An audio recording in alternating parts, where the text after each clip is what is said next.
Thank you guys for coming in today. I first want to start off by saying I am so sorry for your loss. And I want you to know that, as I've told you before, I am here for you and whatever you need emotionally, physically, and mentally.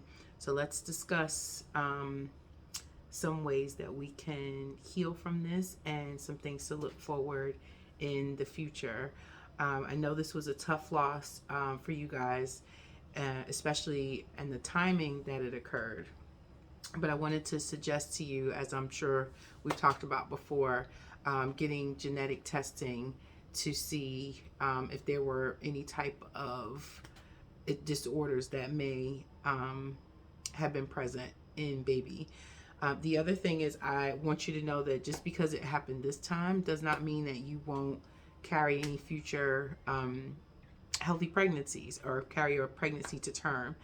So let's talk about some things that we need to look out for. So in the next couple of weeks, since you just had your procedure, I want you to kind of just, monitor your bleeding. Know that your cervix, the procedure that you had kind of opened your cervix up. So we want to be careful with that.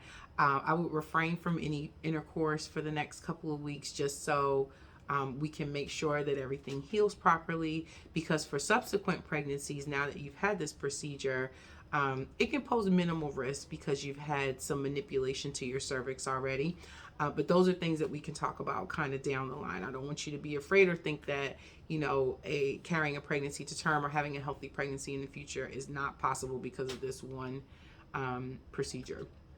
But now that that has been done, we still need to allow the body time to heal physically, and allow time for you guys to heal emotionally and mentally.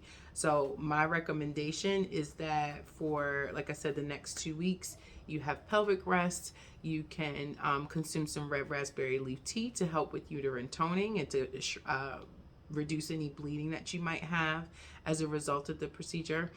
You can also do shepherd's purse tea and a little bit of Floradex every other day, just to make sure that your iron levels are sufficient. We want to make sure that your nutrition is adequate over the next couple of weeks as well, so that, again, the body can restore to its optimal condition of health. Let's talk about emotion and let me know how you're feeling. I know that, it can be pregnancy loss at any stage can be very, very taxing on our mental health. So I want to make sure that you feel supported. So there's different ways that I can support you. We can have daily check-ins. We can talk about it. If you have any questions that you want to ask about what happened or what occurred in your situation, we can review that. If you don't want to talk about it, that's fine too. However you're feeling is okay. There are also support groups, local support groups available that are geared around or focused around grief and pregnancy loss. So I don't want you to feel like you are alone in this.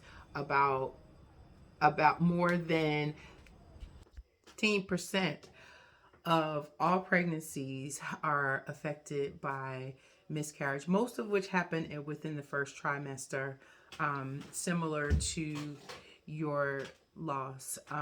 So I don't want you to feel like this is an isolated incident. I've suffered from several miscarriages myself prior to having one of my children and then in between my children. So many women that you speak to, I'm sure, have been affected by this. But that does not mean that, it's not an emotional or it's not an emotional situation or something for you to grieve over. Loss is loss, regardless of when it happens and how many times it happens. So whatever you need to do to heal, please, I'm here for you. Just know that ovulation can occur after about 2 weeks or so. So if you guys plan on trying again, I would recommend you come back in for a follow-up. I'll just check to make sure that there's no abnormalities, your uterus has returned to normal size, and that your overall health is good. But if you have any questions in the meantime, I'm here for you. There's also support groups that are available. for you, like I said before. And I would also recommend maybe some grief counselors if you guys feel like you need it. But again, you guys let me know what you need, and I'll have the resources for you. I would also recommend taking some time during these next couple of days, just the two of you, to kind of process things, and go over things, and talk about what happened, and talk about ways that you guys can heal from that. I know your faith is very strong in God, so is mine. So we'll get through this together. We'll heal together, and we'll move forward together.